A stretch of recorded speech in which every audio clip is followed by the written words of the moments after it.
Show me two groups of men that need to learn a new skill or achieve anything, where the men that are in shape and have learned to make money do worse than an identical group of those men who are out of shape and have not learned to make money. And it's a skewed purposefully test because the skill of getting in shape requires many other skills. The skill of making money has many other sub skills. And so the real question is, give me a group of more skilled men and less skilled men, and I promise you the more skilled men will do better. Yeah. And so for anyone who gets offended by that, you're a moron. And so the idea is all men and women benefit from learning more skills. What's good, YouTube? Christian here again with another video, this time reacting to multi-millionaire entrepreneur Alex Hormozi talking to Chris Williamson, one of the best podcasts on YouTube. And yeah, so here we're going to be explaining how you can get into the group of skilled individuals as opposed to the group of unskilled individuals. They're going to be talking about the one skill that's going to set you on that path. And I will be here to extrapolate those ideas, to give it to the average man so that we could do the same thing that these successful entrepreneurs are doing. So let's get into the video and let's go. They're distracted. They're poor. They have so few skills because it has never been easier to start a business, to make money, to get in shape. It's just also never been easier to do nothing. It literally is like taking the red pill. If you see this version of the world where you go, I can impact my outcomes. I can learn a thing, apply a thing, and then I change as a byproduct of doing that.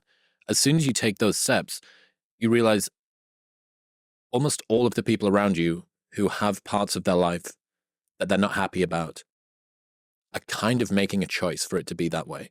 So if it's that easy, right? If it's, okay, I just learned something, apply it, changed my life, why isn't everyone doing it? Well, the reason is because first you got to adopt the mindset of self-accountability. Basically, you have to admit that most of the things that are lacking in your life are your fault. Now, you might say, well, that's just common sense. If you just do that, of course, you're going to be successful. But it's not natural for people to go towards pain. It's actually natural for people to go towards pleasure and avoid pain. So how do we get in a mindset where we actually chase this painful feeling for the sake of self-developing? Well, let's continue the video and find out. I think people struggle a lot with the concept that something can be both painful and empowering. It's this hurts, therefore it's bad. When taking full accountability of your life with all of the deficiencies that you have may be the most painful thing that you do when you look at yourself in the mirror and say, this is my fault. But in saying, this is my fault, those are also the first two steps of progress, because it's my fault, not anyone else's, which means it's my responsibility and my action that can change that.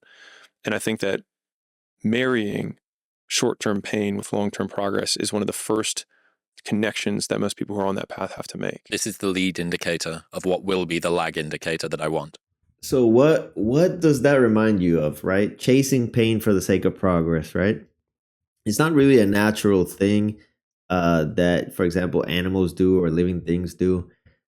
So how do we get into that mindset? I think the foundation for self-developing for a lot of people is actually to get into the gym, because when you go into the gym, it kind of forces you to go into a more long-term thinking process because you have to give time for progression to happen, right?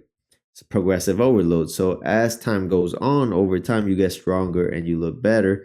The good thing about the gym is that it also teaches you that pain can be a step in the right direction. Okay, so when you work out, you're actually, getting uncomfortable. You get uncomfortable feelings, sometimes even pain, but eventually, it takes you one step closer towards your goals. That is a way to kind of hijack your brain into teaching it that oftentimes, pain can be a leading indicator to a lagging indicator, which is success and change. People get frustrated not achieving what they want because they assume that they're going to jump across a cavern in one leap. But if you picture your goals like you're trying to build a bridge across that crevice, and every brick that you put on that bridge is progress, and each one of those bricks represents a skill that you need to learn along the way. It just takes all the way until you get to the other side that you can actually walk across. And so the walking across is the outcome, it's the external perceived achievement. But if you can reframe your progress as, what are the 100 things on this checklist? What are the 100 skills that I need, the micro skills that I need? Then you can have much faster feedback cycles of wins that you're achieving along the way.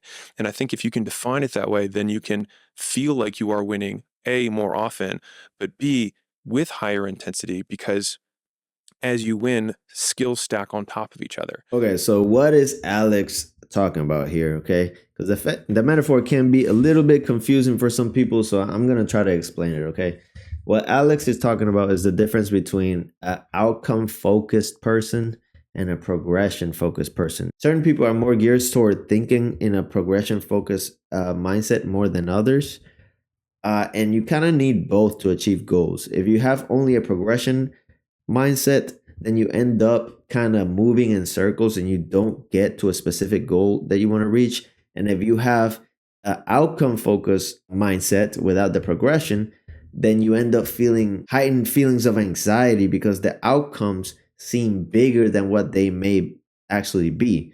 Because when you just look at the end result and don't look at the steps, it's almost like you don't get a positive reinforcement feedback mechanism going so that you can start moving towards those goals.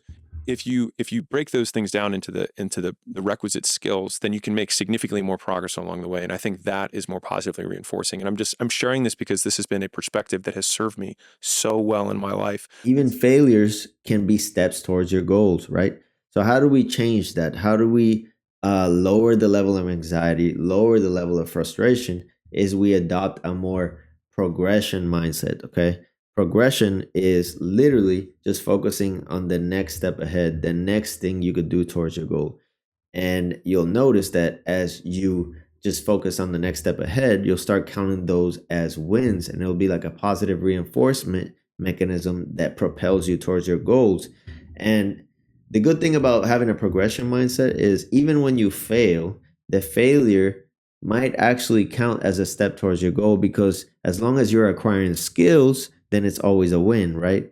Like you won't feel the sense of inferiority by failing. You'll just see it as XP towards the tank in order to level up towards your goals. And so all of a sudden, the goals that you have can be significantly more achievable, and you can feel like you're consistently making progress by moving out your timeline. But because people are so short-term minded, because they can't just stop scrolling over and over again, they actually make it harder for them to achieve their goals, because the only goals that they deem acceptable are ones that are on an unrealistic timeline. And so they doom themselves from the beginning.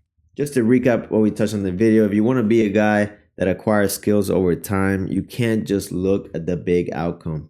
You have to look at the progression as well, all the steps that it takes to get to the final goal. If you look more at the step ahead as opposed to the chasm that you have to cross, then it's more likely that you're going to be seeing those steps as wins, and it's going to allow you to keep going for the long term.